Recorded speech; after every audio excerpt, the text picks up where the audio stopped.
بسم الله الرحمن الرحيم الحمد لله حمدا كثيرا طيبا مباركا فيه كما يحب ربنا ويرضاه وأشهد أن لا إله إلا الله وحده لا شريك له وأشهد أن محمدا عبده ورسوله وصلى الله عليه وعلى آله وأصحابه وسلم تسليما كثيرا أما بعد قال شيخ الإسلام محمد بن عبد الوهاب النجدي رحمه الله تعالى وأنواع العبادة التي أمر الله بها مثل الإسلام والإيمان والإحسان ومنه الدعاء والخوف والرجاء والتوكل والرغبة والرهبة والخشوع والخشية والإنابة والاستعانة والاستعاذة والاستغاثة والذبح والنذر وغير ذلك من أنواع العبادة التي أمر الله بها كلها لله تعالى والدليل قوله تعالى وأن المساجد لله فلا تدعوا مع الله أحدا فمن صرف منها شيئا لغير الله وهو مشرك كافر والدليل قوله تعالى ومن يدع مع الله إلها آخر لا برهان له به فإنما حسابه عند ربه إنه لا يفلح الكافرون. Pada poin ini Syekhul Islam rahimahullahu ta'ala setelah mengilzam mereka yang meyakini tauhidur rububiyah bahwa keyakinan tersebut harus mengantarkan mereka kepada tauhid al-uluhiyah untuk menjadikan Allah Subhanahu wa taala sebagai satu-satunya sesembahan yang berhak disembah, sehingga segala macam jenis ibadah, segala macam jenis syariah yang disyariatkan oleh Allah Subhanahu wa taala dan Rasulnya sallallahu alaihi wasallam harus diarahkan dan ditujukan hanya untuk Allah, tidak boleh pada yang lainnya. Karena ibadah itu pengertiannya adalah tauhid, sebagaimana yang telah kita nukilkan dari perkataan Ibnu Abbas radhiyallahu taala anhuma.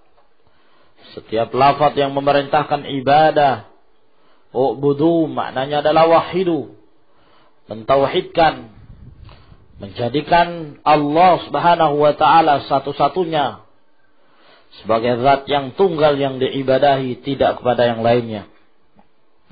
Maka di sini beliau hendak memberikan contoh kepada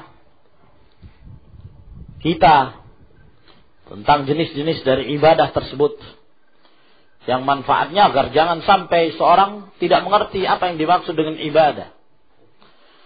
Naam, jangan sampai ada seorang yang menganggap bahwa ibadah itu hanya terfokus kepada sholat semata. Jangan sampai mereka menganggap bahwa bernazar kepada selain Allah itu tidak termasuk ibadah. Berdoa kepada selain Allah itu tidak termasuk ibadah. Istighatsah kepada selain Allah itu tidak termasuk ibadah. Jangan sampai ada yang menyangka seperti itu. Maka beliau pun menyebutkan jenis-jenis ibadah ini. Wa anwa'ul ibadah allati amara Allahu biha. Dan jenis-jenis ibadah yang Allah Subhanahu wa taala perintahkan dengannya. Kemudian beliau menyebutkan beberapa dari jenis ibadah. Dan ini laisa ala sabilil hasr. Bukan untuk membatasi bahwa jenis ibadah itu hanya seputar ini saja, tidak. Tapi jenis ibadah itu lebih banyak daripada yang disebutkan. Akan tetapi di sini hanya beliau menyebutkan beberapa jenis ibadah mimbabit tamtsil. Ya, dalam rangka untuk menyebutkan beberapa permisalan-permisalan yang termasuk dalam kategori ibadah. Wa anwa'ul ibadati allati amara Allahu biha. Jenis-jenis ibadah yang Allah Subhanahu wa taala perintahkan dengannya. Berkata Ibnu Utsaimin rahimahullah, lamma bayyana al-muallif rahimahullahu ta'ala anna al-wajiba 'alaina an na'budallaha wahdahu la syarika lahu. Tatkala muallif rahimahullah menjelaskan bahwa yang wajib atas kita dalam menyembah hanya kepada Allah dan tidak menyekutukannya, bayyana fi ma ya'ti syai'an min anwa'il ibadah. Maka setelah itu beliau jelaskan yang berikutnya beberapa hal dari jenis-jenis ibadah. Faqala, maka beliau pun menyatakan, wa anwa'ul ibadati mithlul Islam wal iman wal ihsan. Dan jenis-jenis ibadah itu seperti Islam, iman dan ihsan. Wa hadhihi thalatha, dan ketiga jenis ibadah ini, al-Islam wal iman wal ihsan, hiya din. Itulah agama Allah Subhanahu wa taala. Kemudian di sini beliau menyebutkan hadis yang masyhur dikenal dengan hadis Jibril. Jadi kita hanya membaca saja insyaallah, karena di sini nanti akan disebutkan tentang hadis Jibril ini. Jadi di sini kita akan sebutkan dulu matannya, menyebutkan secara sert dan tidak kita jelaskan, karena nanti insyaallah taala akan dijelaskan ya dalam pembahasan yang berikutnya. Kama jaa dzalika fi ma rawahu Muslim min hadits Umar bin Al-Khattab radhiyallahu anhu qala bainama nahnu 'inda Rasulillah sallallahu alaihi wasallam ذات يوم إذ طلع علينا رجل شديد بياض الثياب شديد سواد الشعر لا يرى عليه أثر السفر ولا يعرفه منا أحد حتى جلس إلى النبي صلى الله عليه وسلم فأسند ركبتيه إلى ركبتيه ووضع كفيه على فخذيه قال يا محمد أخبرني عن الإسلام فقال رسول الله صلى الله عليه وعلى آله وسلم الإسلام أن تشهد أن لا إله إلا الله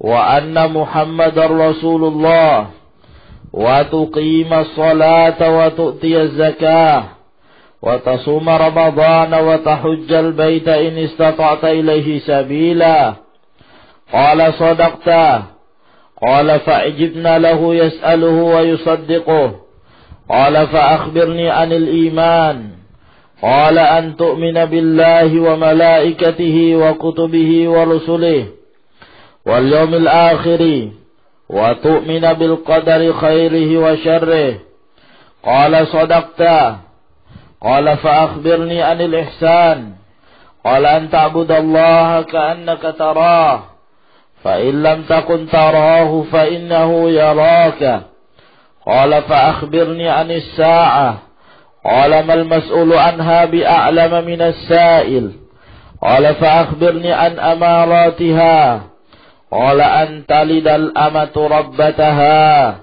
وأن ترى الحفاة العراة العالة رعاء الشاه يتطاولون في البنيان ثم انطلق فلبثت مليا ثم قال لي يا عمر أتدري من السائل قلت الله ورسوله أعلم قال فإنه جبريل أتاكم يعلمكم دينكم نعم فجعل النبي صلى الله عليه وعلى آله وسلم hadhil asya'a hiya ad-din. Maka Nabi sallallahu alaihi wasallam menjadikan 3 poin ini sebagai agama. Wa dzalika annaha mutadhamminatun lid-din kullih. Karena ketiga perkara ini semuanya mengandung agama secara keseluruhan. Secara bertingkat-tingkat. Tingkatan Islam, tingkatan iman, tingkatan ihsan. Setiap muslim belum tentu mukmin, apalagi muhsin. Tapi setiap mukmin sudah pasti muslim. Naam. Belum tentu muhsin. Tapi kalau muhsin sudah tentu mukmin dan muslim min babi aula. Naam. Itu tingkatan-tingkatan yang disebutkan oleh Rasulullah sallallahu alaihi wasallam. Tingkatan yang tertinggi adalah darajatul ihsan. Tingkatan muhsin. Naam. Ya. Dan ini seluruhnya adalah agama. Islam, iman dan ihsan. Hanya saja terkadang antara Islam dan iman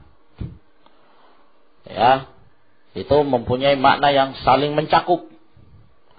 Kalau disebutkan Islam, terkadang dimaksudkan Islam dan iman.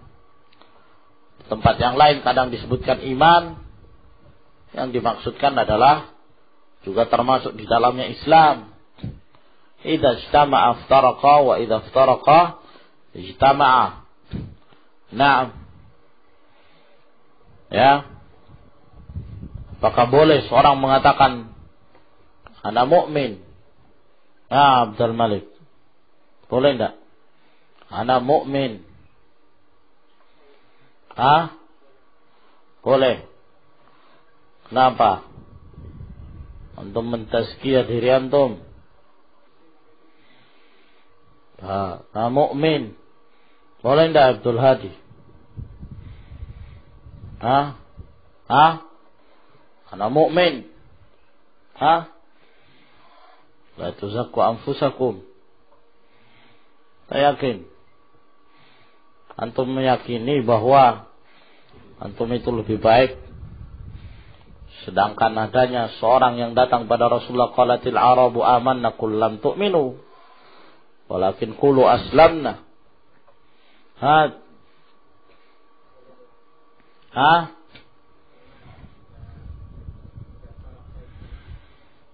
Iftaraqa ijtama'a. Mu'min iman darajah tsaniyah ba'dal Islam. Mu'min maksudnya di atas muslim. Boleh enggak? Tun Malik. Nah, barakallahu fiik. La budda min at-tafsil. Kalau yang dimaksudkan mukmin yakni mukmin bima jaa anillahi wa rasulin. Na'am. Ana mukmin. Mukminun billah wa bi rasulih wa bi kitabih. Na'am. Wa bil yaumil akhir wa bil qada wal qadar dan seterusnya. Kita menyatakan ana mukmin, tidak ada keraguan. Tapi kalau yang dimaksudkan mukmin derajat di atas Islam, di atas muslim, maka kita mengatakan ana mu'minun insyaallah. Ana mu'minun insyaallah. Laisa min bab syak. Naam. Baik. Nah, di sini disebutkan beberapa jenis ibadah itu. Wa minhu du'a. Doa, khauf, roja, tawakal, roghbah berharap, rohbah takut, khusyuk, khosyah takut, nanti akan disebutkan perbedaannya. Wal inabah kembali, isti'anah minta tolong, isti'adzah minta perlindungan, istighatsah minta pertolongan, wadzabhu wan nadru wa ghairu dzalik. Ya,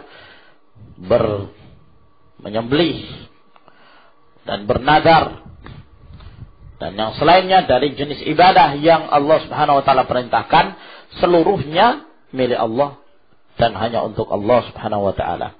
Ai kullu anwa'il ibadati mimma dzakara ya wa ghairihi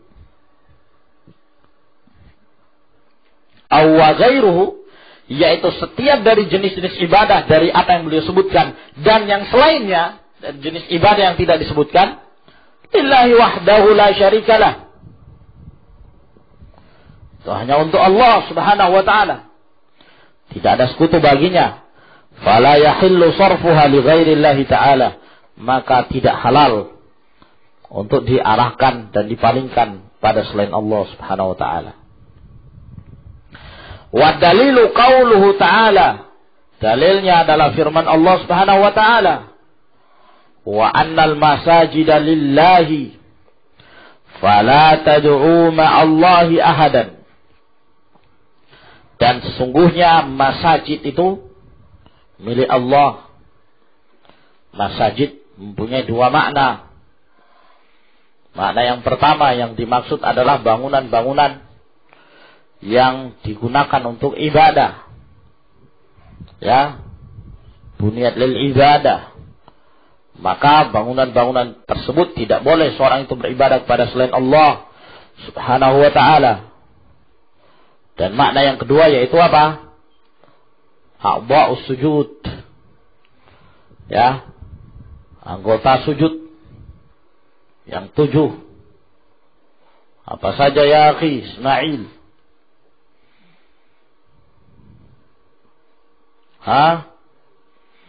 Dahi.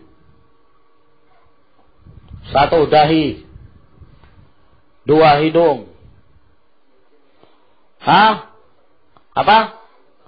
Dianggap 1. Terus apa? Maksudnya dianggap 1 apa? Oh, kepala juga. Jadi sujud gini boleh? Ini mencakup ini semua. Ini juga. Mata. Gimana sujudnya? Gini. Biar ininya kena. Nah, ini maksudnya apa? Dahi dan hidung. Naam. Kemudian. Naam. Rukbatan. Lutut. Apalagi? Wal yadan, maksudnya apa yadan? Kafan, telapak tangan, dan ujung-ujung kaki. Dalil, man rawa hati. Itu perkataan Ibnu Abbas atau perkataan Rasulullah? Hakadha. Ta'akkid. Hal anta muta'akkid? Itu perkataan Ibnu Abbas atau perkataan Rasulullah? Yang mengatakan umirtu an asjuda ala sabati azum. Perkataan Ibnu Abbas atau Rasulullah? Siapa yang memerintah? Allah. Barakallahu fiik. Nah, ini amarahullah. Itu anggota-anggota sujud. Ya, yang 7. Itu semua milik Allah. Fala tad'u ma'allahi ahadan, maka jangan kamu menyeru bersama Allah dengan siapapun. Penyebutan ahadan ini kaidahnya apa kemarin ya ikhwan? An-nakirah fi siyaqi nahi. Penyebutan nakirah dalam konteks pelarangan, memberikan faedah umum. Ya, jangan kamu menyeru kepada malaikat, jangan kamu menyeru kepada para nabi, jangan kamu menyeru kepada Abdul Qadir Jailani, jangan kamu menyeru kepada siapapun dari kalangan orang yang soleh dan yang saleh. Jangan kamu menyeru kepada jin, jangan kamu menyeru kepada siapa saja. Nah, berdoa kepada selain Allah Subhanahu wa ta'ala. Sebab itu semua anggota-anggota sujud itu hanya untuk Allah subhanahu wa ta'ala. Zakar al-muallif rahimahullah, ya, disebutkan oleh al-muallif rahimahullah ta'ala jumlatan min anwa'il ibadah, beberapa dari jenis-jenis ibadah. Lalu beliau menyatakan, faman sarafa minha syai'an li ghairillah fahuwa musyrikun kafir. Barang siapa yang memalingkan dari jenis-jenis ibadah itu satu pun, satu saja, yang lainnya kamu kerjakan hanya untuk Allah, satu jenis ibadah kamu serahkan pada selain Allah, fahuwa musyrikun kafir, maka dia musyrik kafir, yakni keluar dari Islam. Sini menunjukkan bahwa seorang keluar dari Islam tidak mesti dengan keluarnya dia dan meninggalkan seluruh syariat Islam, tidak. Bahkan kalaupun dia mengamalkan mayoritas dari syariat Islam, lalu kemudian dia mengamalkan satu kesyirikan, satu jenis ibadah kepada selain Allah subhanahu wa ta'ala, maka dia musyrik kafir, keluar dari Islam. Wa dalilu qauluhu ta'ala, dalilnya adalah firman Allah, wa man yad'u ma'allahi ilahan akhar, barang siapa yang menyeru bersama Allah ada sesembahan yang lain, la burhana lahu bih, sesembahan yang lain itu tidak ada petunjuk bagi dia tidak punya hujjah, fa innama hisabuhu inda rabbih, hisabnya di sisi Allah. Innahu la yuflihul kafirun, sesungguhnya tidaklah beruntung orang-orang kafir. Di sini menjelaskan pada kita bahwa orang yang menyeru pada selain Allah, mereka itu kafir. La yuflihul kafirun, dan tidak beruntung orang-orang kafir itu. Maka mereka yang menyembah, mereka yang menyeru, mereka yang menyerahkan satu jenis ibadah pada selain Allah subhanahu wa ta'ala, faqad asyraka wa kafar, sungguh dia telah musyrik dan kafir. Wa dzakara anna man sarafa minha syai'an li ghairillahi fa huwa musyrikun kafir. Dan muallif menyebutkan bahwa siapa yang memalingkan sesuatu pada selain Allah, maka dia musyrik kafir.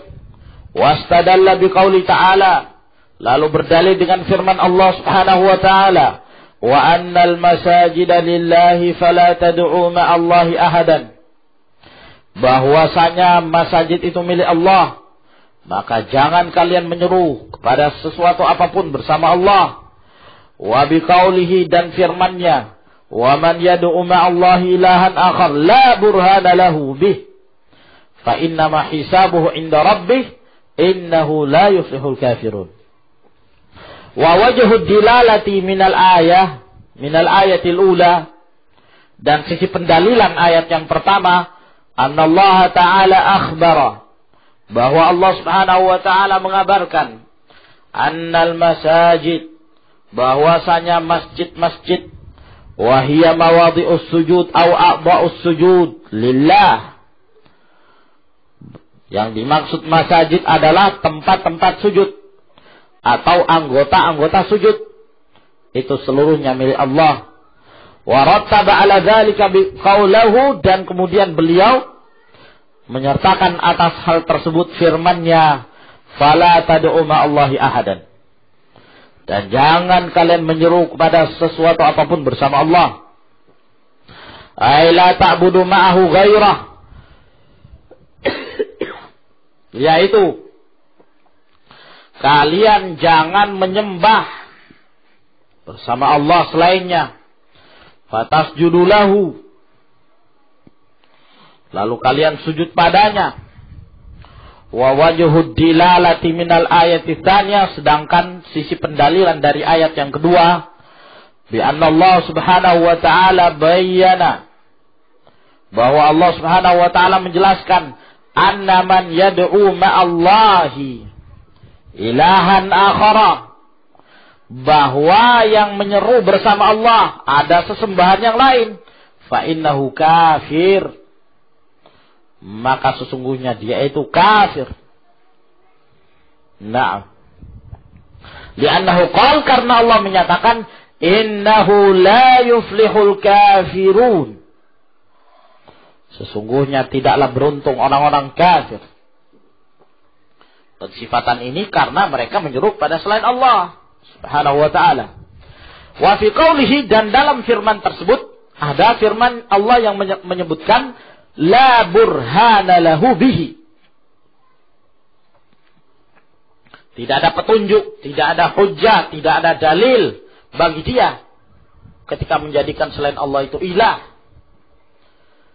Ya, kata beliau, lafaz ini merupakan isyarat dari Allah ila annahu la yumkinu an yakuna burhanun, mengisyaratkan bahwa tidak mungkin ada hujjah ataukah ada dalil ala ta'addudil alihati, tentang berbilangnya sesembahan-sesembahan itu. Fahadhihi sifatu, maka sifat ini yaitu sifat tidak ada burhan, sifat tidak ada hujjah, sifatun kasyifatun mubayyinatun lil amri, yaitu sifat yang menyingkap dan menjelaskan kondisi orang yang menyembah pada selain Allah. Bahwa siapa saja yang menjadikan ilah selain Allah, keadaannya apa? La burhana lahu bi. Pasti dia tidak punya hujjah. Itu pasti. Nah, makanya beliau katakan ini sifat yang kasyifah, sifat yang menyingkap. Ya. Dan menjelaskan perkara orang yang menyembah pada selain Allah. Walaysat sifatan muqayyadah, dan bukan sifat yang mengkhususkan. Muqayyadah atau muqayyidah, bukan sifat yang mengkhususkan.